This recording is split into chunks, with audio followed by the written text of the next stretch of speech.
last decade too. So all of the globalized connections and consumptions that create the world we know, we are at the end of it. And we have to go back to a world where trade is more focused on the countries that have a better demographic and security infrastructure, because the Americans are no longer patrolling the global oceans anymore. So we're losing the security ramifications of an open system. At the same time, we're losing the demographic capacity to support it in the first place. And that's all going down right now. We now know that they've lied about their population statistics, and they overcounted their population by over 100 million people, all of whom would have been born since the one-child policy was adopted. So this is one of those places where they've got more people in their 60s and their 50s and their 40s and their 30s and their 20s. And Mao was concerned that as the country was modernizing, the birth rate wasn't dropping fast enough, and that the young generation was literally going to eat the country alive. So they went through a breakneck urbanization program which destroyed the birth rate. At the same time, they penalized anyone who wanted to have kids. And both of those at the same time have generated the demographic collapse we're in now. Before the data revision, with the last set of lies, it was about 1 to 1.2. It was the most distorted in the world, even more than Sri Lanka, where there had been a civil war for 30 years. Since then, we don't have good sex-by-sex data, but it's undoubtedly worse. Without young people, we've seen their labor costs increase by a factor of 14 since the year 2000. So Mexican labor is now 1/3 the cost of Chinese labor. Their educational system focuses on memorization over skills. So despite $1 trillion of investment in a bottomless supply of intellectual property theft, they really haven't advanced technologically in the last 15 years. Mexican labor is probably about twice as skilled as Chinese labor now, even though it's 1/3 the cost. They've consolidated into an ethnic-based, paranoid, nationalistic cult of personality, and it's very difficult for the Xi administration to even run it because it's not an administration anymore. No one wants to bring Xi information on anything. So, like, Putin lied to his face, for example, last February about the war, saying, why would I invade Ukraine? And you can see in some of the presses, the defense guys in the back of the room, like, they didn't want to say anything because Xi has a history of shooting people he doesn't like.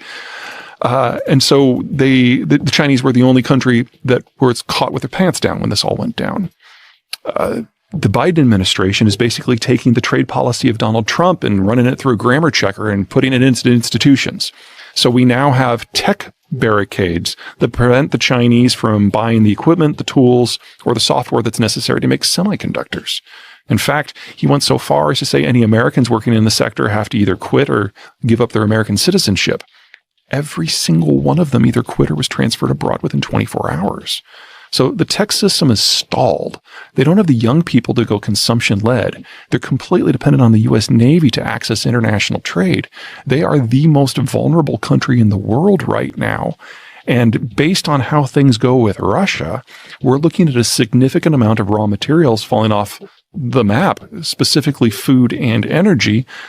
And the Chinese are the world's largest importer of both of those things.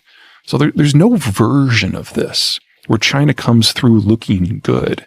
And the challenge for the rest of us is to figure out, how do we, in as smooth and quick as a process as possible, figure out how we can get along without them, because they are going away.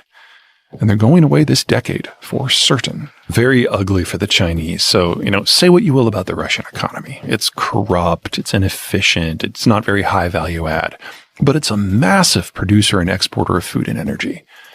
You put the sanctions that are on the Russians on Beijing, and you get a deindustrialization collapse and a famine that kills 500 million people in under a year. And the Chinese know this. They can only push so hard.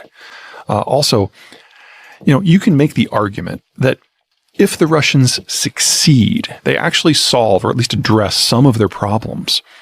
Even if the Chinese were able to capture Taiwan without firing a shot, it doesn't solve anything for them. They're still food importers. They're still dependent upon the United States. They're still energy importers. And even if they take every single one of those semiconductor fab facilities intact, they don't know how to operate them because they can't operate their own.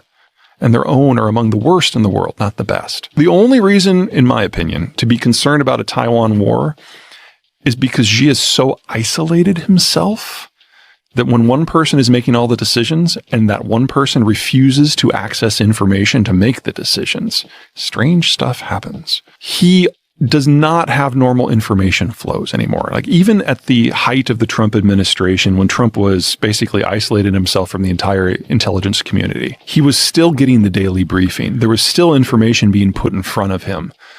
China has been making headlines in recent years for its aggressive expansion and territorial claims in the South China Sea, as well as its treatment of ethnic minorities in Xinjiang. These actions have led to growing international concern and calls for the Chinese government to change its course.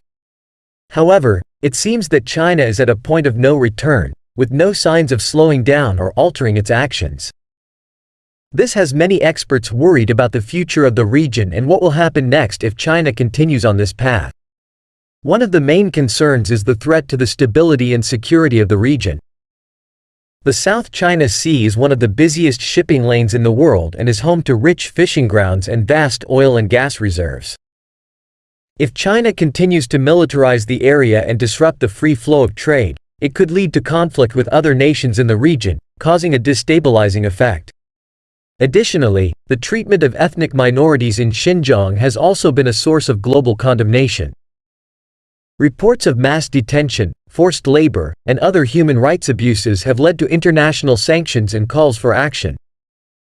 If China continues to disregard the international community's concerns and persists with its oppressive policies, it risks further isolation and damage to its reputation.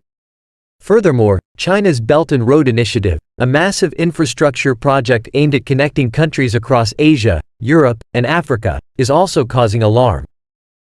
Some experts see this as an attempt to extend China's influence and control over the global economy, and it is causing tensions with other countries who fear being caught in China's economic orbit. In conclusion, if China does not stop its current actions, it is likely to face increasing international pressure and backlash. The ramifications of these actions could have far-reaching consequences and threaten the stability and security of the region. It is in the best interest of China and the world for Beijing to reconsider its approach and take steps towards a more cooperative and responsible role on the global stage.